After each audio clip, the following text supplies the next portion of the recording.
Assalamualaikum warahmatullahi wabarakatuh. Waalaikumsalam warahmatullahi wabarakatuh. Apa kabar semuanya? Baik, Bu. Alhamdulillah. Sebelum kita memulai pelajaran hari ini, ada yang sudah kenal sama Ibu sebelumnya? Belum. Perkenalkan, nama Ibu Felilia Afnisa Salihu dari Tepahya.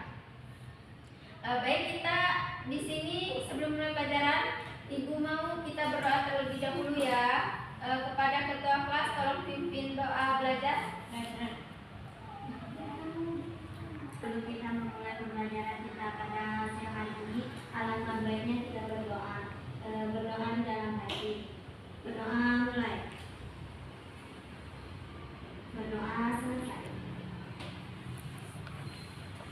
Tolong tempat duduknya dirapikan terlebih dahulu agar pembelajaran kita nyaman. Kita sembari absen ya. Minta Jessica. Halo. Jika Ibu menyebutkan nama kalian nanti, kalian menyebutkan motivasi kalian ya. Minta Jessica. Halo. Tidak ada kata keluar untuk belajar. Ya Pak Puspita. Ibu, masa depan adalah milik mereka yang percaya dengan Tuhan. Reda Agustina. Ibu, berhenti berbicara tentang apa yang kamu suka dan kamu tidak suka. Mulailah berbicara tentang apa yang Allah suka dan apa yang Allah tidak suka. Selanjutnya Suryati. Oke Bu, motivasi saya ini kalau kita ingin sukses itu lakukan apa yang kalian suka dan kalian tidak merasa lelah apa yang kalian lakukan itu akan menuju kesuksesan. Selanjutnya Yopi. Berkatalah baik atau lebih baik diam. Minggu kemarin tentang apa? Masih Bu, tentang apa? Yaitu mengenai biografi Umar bin Abdul Aziz, gaya kepemimpinan Umar Abdul Aziz, bidang ilmu pengetahuan dan prestasi Khalifah Umar bin Abdul Aziz. Sepertinya masih ingat semua ya materi kita minggu kemarin tentang. Ya, Bu. Alhamdulillah.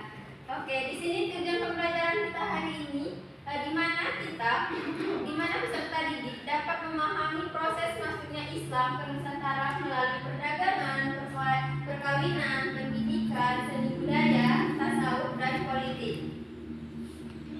Materi yang pertama, kita akan membahas tentang perdagangan, di mana Islam diperkirakan masuk ke Indonesia melalui jalur perdagangan sejak abad ke-7 hingga abad ke-11.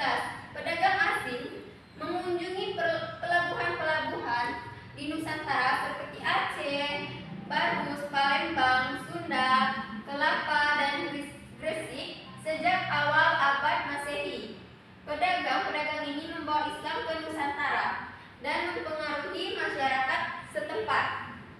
Yang selanjutnya itu perkawinan, di mana pernikahan menjadi salah satu cara penyebaran Islam di Nusantara karena para ulama sekitar abad ke-11 hingga ke-13 Masehi itu menikah putra-putri raja yang kemudian dipengaruhi oleh Islam.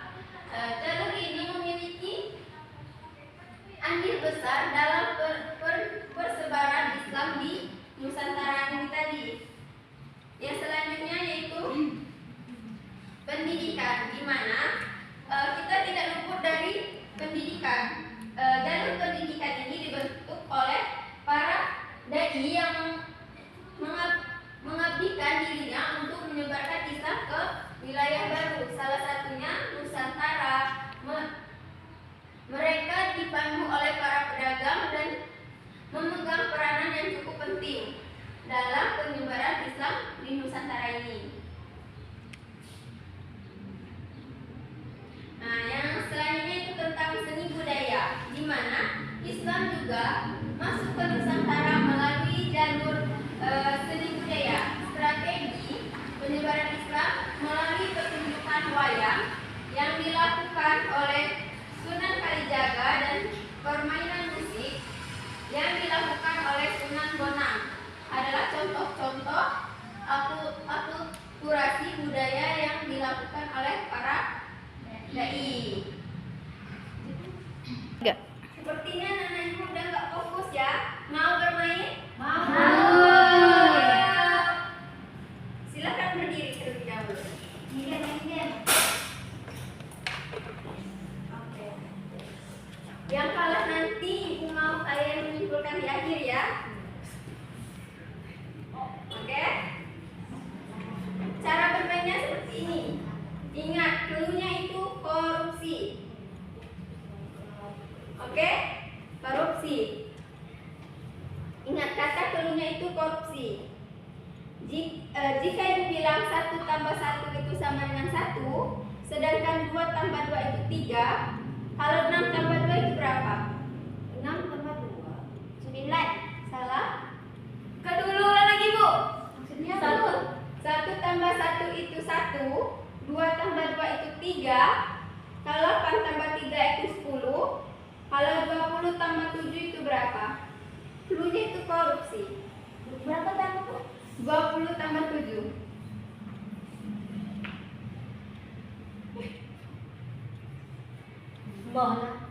Dona bu. Oke, yang lain? Ya, benar. Tidak betul. Salah. Yang lain nanti mau kalian menyimpulkan materi di akhir ya. Benar. Jawabannya. Betul-betul. Karena kenapa dia benar? Karena korupsi dan jadi dikurangi 1 angka kan aturannya 27. Betul ya teman-teman kalian tadi.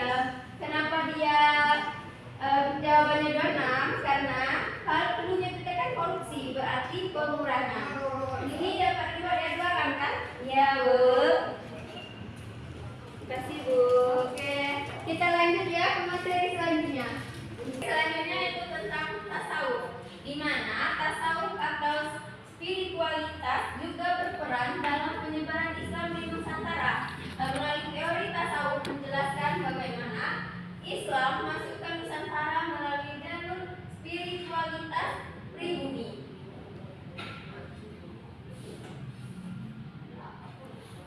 Nah, yang materi selanjutnya itu tentang politik. Di sini Bu mau salah satu yang kalah tadi menjelaskan yang melalui politik.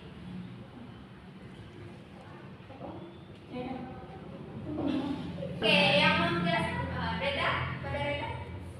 Jadi melalui penyebaran Islam melalui jalur politik ini, penyebaran Islam di Nusantara juga dilakukan melalui pendekatan politik. Salah satunya adalah berdirinya Kesultanan Dawa yang kental dengan peran Wali Songo. Pemimpin pertama sekaligus pendiri Kesultanan Demak adalah Raden Fatah yang merupakan putra dari Brawijaya, raja terakhir Kerajaan Majapahit. Ya, betul. Politik itu penyebaran Islam di Nusantara juga dilakukan melalui pendekatan politik. Berdirinya Kesultanan Demak yang dipimpin oleh Raden Fatah tadi mewujudkan penyebaran Islam di tanah Jawa. Ketika seorang raja telah memeluk Islam, maka rakyat pun akan berbondong-bondong mengikutinya tadi. Nah, itulah tadi materi kita hari ini. Di sini gua akan membagikan kalian dua kelompok. Berhitung 1, 2, 3 ya. Mulai dari situ. Sana. 1, 2, 3. 1, Udah. 2, 3, 1.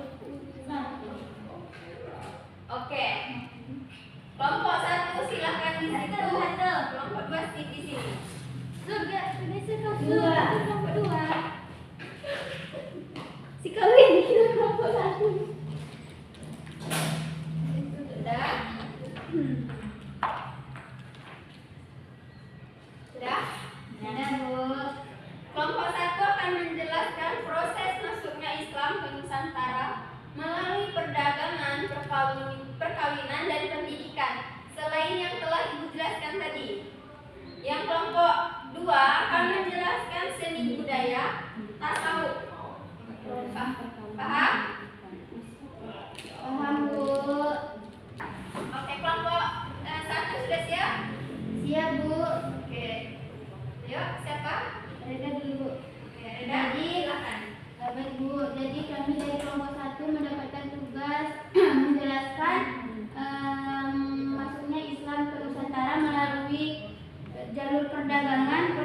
dan pendidikan. Jadi saya akan menjelaskan jalur perdagangan. Pendapat yang sering diperdebatkan mengenai masuknya Islam ke Indonesia adalah melalui jalur perdagangan. Dengan munculnya Islam pada abad ke-7 Masehi, perdagangan menjadi jalur utama bagi penyebaran agama Islam ini.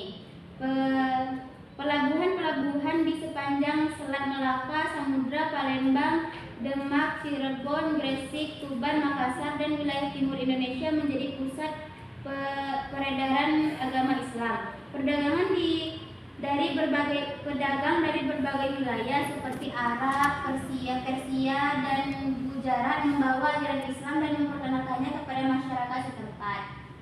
Oke, selanjutnya yang perkawinan, siapa yang ingin menjelaskan?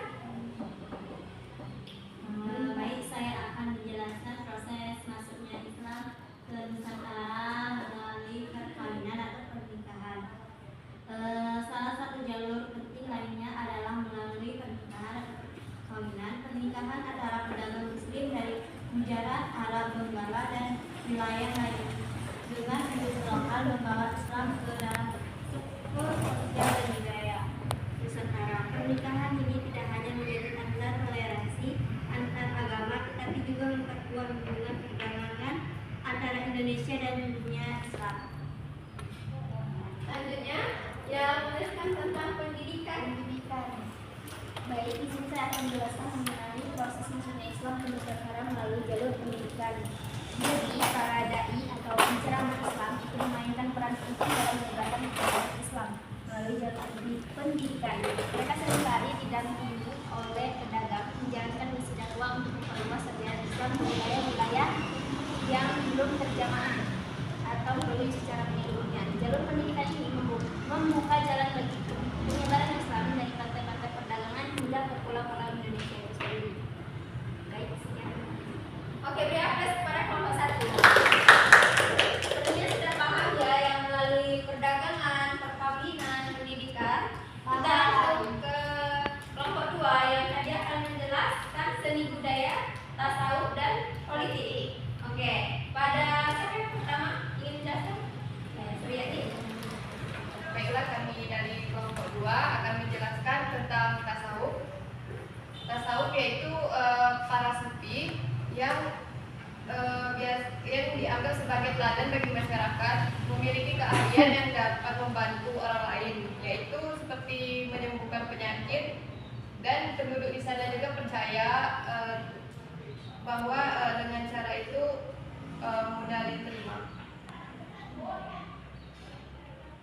Penjelasan selanjutnya.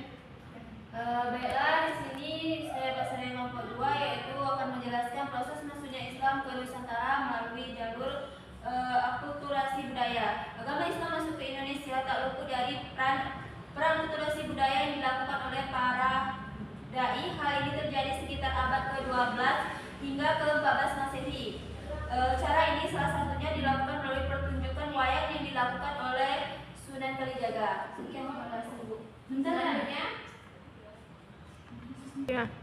baik, penyebaran Islam di Nusantara juga dilakukan melalui pendekatan politik, yaitu salah satunya adalah berdirinya Kesultanan Demak yang kental dengan para wali songo. Mungkin itu saja. oke. Sudah ya, sudah semua, sudah paham kan? Dari materi kita hari ini, ada yang ingin ditanyakan atau yang belum dipahami tentang proses masuknya Islam ke Nusantara ini tadi? Paham.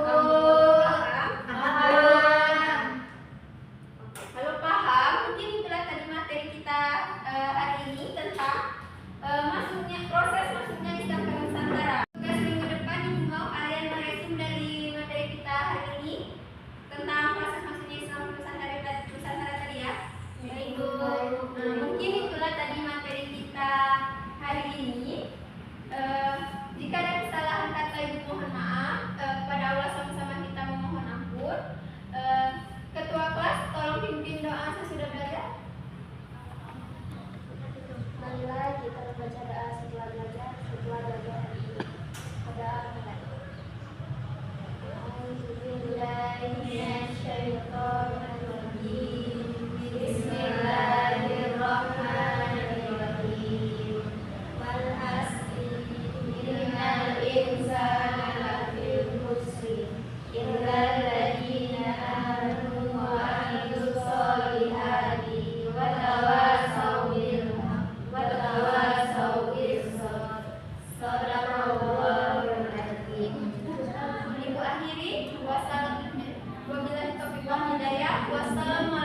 warahmatullahi